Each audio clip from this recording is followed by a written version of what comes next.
साथियों नमस्कार। आज हम समझेंगे दो महत्वपूर्ण टॉपिक्स को।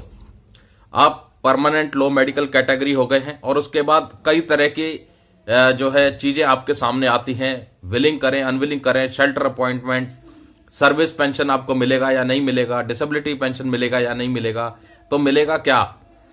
आज हम टॉपिक लेकर के आए दोस्तों आपके लिए इंपेयरमेंट रिलीफ और कैपिटलाइज्ड इंपेयरमेंट रिलीफ। सबसे पहले समझेंगे कैपिटलाइज्ड इंपेयरमेंट रिलीफ। ऐसे आर्मर्ड फोर्सेस पर्सनल जिनकी डिसेबिलिटी या वार इंजरी होने के बावजूद भी उनको इनवैलिड आउट नहीं किया जाता, उनको रिटेंशन कम इंपेयरमेंट असेसमेंट बोर्ड के बाद सर्विस में रिटेन किया जाता है और वो कंपिटेंट अथॉरिटी या अपीलेट अथॉरिटी के अप्रूवल के बाद कैपिटलाइज्ड इंपेयरमेंट रिलीफ के लिए कंसीडर किए जाते हैं। उनको ऑफर किया जाता है कैपिटलाइज्ड इंपेयरमेंट रिलीफ और इसके लिए कम से कम 20% उनकी डिसेबिलिटी होनी चाहिए और फॉर लाइफ होनी चाहिए। इसके बाद जो सबसे इंपॉर्टेंट चीज है कि एक बार कैपिटलाइज्ड इंपेयरमेंट रिलीफ एक्सेप्ट कर ली तो वो आपकी सभी सर्विसेज के लिए फुल एंड फाइनल सेटलमेंट मानी जाएगी, खास करके उस बीमारी या वार इंजरी से संबंधित मामले के लिए। एक बार कैपिटलाइज्ड इंपेयरमेंट रिलीफ एक्सेप्ट कर ली तो आप उसको रिटर्न नहीं कर सकते हैं और बाद में फ्यूचर में आप कोई कंपेंसेशन के लिए क्लेम नहीं कर सकते हैं। दूसरा दोस्तों, ये जो कैपिटलाइज्ड इंपेयरमेंट रिलीफ है ये आपको आपकी retiring pension, retiring gratuity, service pension और सर्विस ग्रेच्युटी के अलावा मिलेगा। एक लमसम आपको अमाउंट मिलेगा कैपिटलाइज्ड इंपेयरमेंट रिलीफ के रूप में और यह आपको मिलेगा जब आप सर्विस से बाहर होंगे बाद में। किन कंडीशंस पर?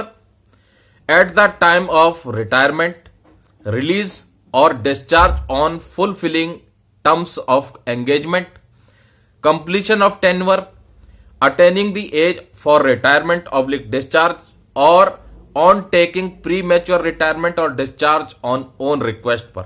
इन कंडीशंस पर आप सर्विस से बाहर होते हैं उस वक्त आपको retiring pension, retiring gratuity, service pension, service gratuity के अलावा कैपिटलाइज्ड इंपेयरमेंट रिलीफ दिया जाएगा। वो एक लमसम अमाउंट होगा। उदाहरण के तौर पर मैं आपको बता दूं कि मान लीजिए आपकी एक्सेप्टेड डिसेबिलिटी है 40% और आपका जो एज है उस वक्त 40 साल है, तो अगर कैलकुलेशन के हिसाब से बैठे और आपकी बेसिक पे 41,100 रुपए है, जिसमें 35,900 आपकी बेसिक पे प्लस 5,200 रुपए आपकी मिलिट्री सर्विस पे है, टोटल मिलाकर के 41,100 रुपए आपकी बेसिक पे बैठी।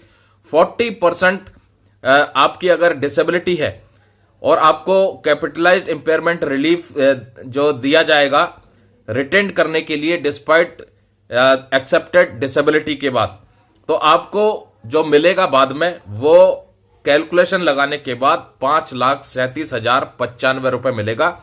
40% डिसेबिलिटी और 40 साल उम्र उस वक्त होती है तो इसमें आपका इंपेयरमेंट रिलीफ 100% जो माना जाएगा वो 30/100 होगा। असेस्ड इंपेयरमेंट होगा वो 40/100 होगा और जो न्यूफ मंथ्स ईयर होगा वो 12 काउंट किया जाएगा। 12 साल नहीं, 12 काउंट किया जाएगा और इसमें कम्यूटेशन फैक्टर जो लगेगा वो लगेगा 9.075। तो इस हिसाब से जो आपको कैपिटलाइज्ड इंपेयरमेंट रिलीफ मिलेगा वो 5,37,095 रुपए मिलेगा। तो ये रहा टर्म दोस्तों आपका कैपिटलाइज्ड इंपेयरमेंट रिलीफ का और बिल्कुल इसमें क्लियर है। एक बार कैपिटलाइज्ड इंपेयरमेंट रिलीफ एक्सेप्ट कर लिया तो फिर आप उस बीमारी या वार इंजरी से संबंधित मामले के लिए फ्यूचर में ना ही ये कैपिटलाइज्ड इंपेयरमेंट रिलीफ रिटर्न कर पाएंगे और ना ही किसी और तरीके के कंपेंसेशन के लिए आप क्लेम कर पाएंगे। अब आ जाते हैं दोस्तों इंपेयरमेंट रिलीफ के लिए। अभी मैंने आपको बताया कैपिटलाइज्ड इंपेयरमेंट रिलीफ, अब आ जाइए इंपेयरमेंट रिलीफ। और दोस्तों इंपेयरमेंट रिलीफ क्या है?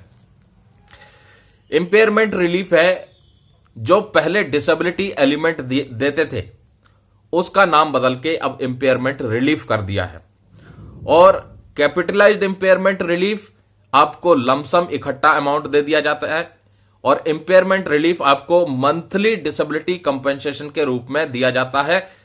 इसमें शर्त है कि आपकी जो परसेंटेज है वो अलग अलग होंगी, सबकी परसेंटेज के हिसाब से आपको इंपेयरमेंट रिलीफ दिया जाएगा। जो लास्ट रिकॉर्डेबल इमोल्यूमेंट है उसका जो भी परसेंटेज डिसाइड होगी उसके हिसाब से, लेकिन इंपेयरमेंट रिलीफ लेने के लिए भी कम से कम 20% होना जरूरी है और एक्सेप्टेड डिसेबिलिटी होनी चाहिए एट्रीब्यूटेबल टू एग्रावेटेड टू। तो दोस्तों उम्मीद करते हैं आज की जानकारी आपको पसंद आई होगी। अगर अभी भी कोई शंका है, कोई पेंशन या सर्विस से संबंधित या डिसेबिलिटी पेंशन से संबंधित, फैमिली पेंशन से संबंधित मामलों की जानकारी के लिए इस नंबर पर आप कांटेक्ट कर सकते हैं और हमारी एडवाइस है आपके लिए चार्जेबल है। दूसरा दोस्तों, जैसा कि आप सबको पता है, केंद्र सरकार के कर्मचारियों और पेंशन भोगियों के जो फाइनेंशियल हित से जुड़े मुद्दे हैं उनके संगठनों के माध्यम से सरकार के सामने रखे जा रहे हैं कि जल्द से जल्द सैलरी और पेंशन रिवीजन के लिए 8वें वेतन आयोग का गठन किया जाए।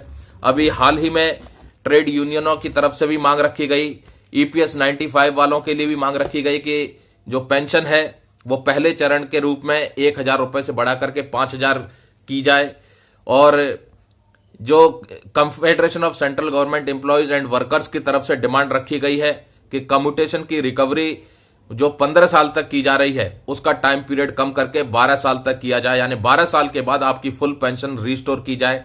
एक डिटेल्ड नोट भी उन्होंने साथ में दिया है और कई फैक्टर्स उन्होंने रखे हैं कि पिछले 38 सालों में बहुत कुछ बदल गया है।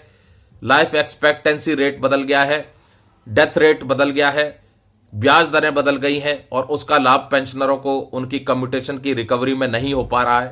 तो जो कम्यूटेशन की रिकवरी 10 से 12 साल के बीच में हो जा रही है उसको सरकार 15 साल तक वसूल कर रही है और मांग रखी है कि 12 साल के बाद कम्यूटेशन की रिकवरी को बंद किया जाए और फुल पेंशन रिस्टोर की जाए।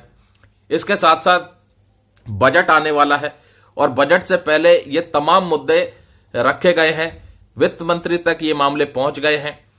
खास तौर पर जो देखने वाली बात है वो है कि इस बार के बजट में क्या वित्त मंत्री जी की तरफ से 8वें वेतन आयोग के संबंध में कोई अनाउंसमेंट होती है या नहीं, क्योंकि अब मात्र 1 साल ही रह गया है और 1 जनवरी 2026 से अगला वेतन में संशोधन होना है, पेंशन में संशोधन होना है, भत्तों में संशोधन होना है।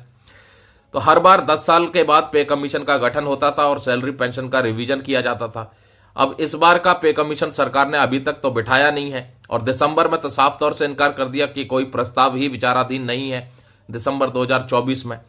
तो अब एक असमंजस की स्थिति बन चुकी है कि आखिरकार सरकार अब कौन सा नया रास्ता अपनाने वाली है, क्या यूनियनों की मांग को मानने वाली है या सरकार अपने किसी और फॉर्मूले के ऊपर विचार कर रही है।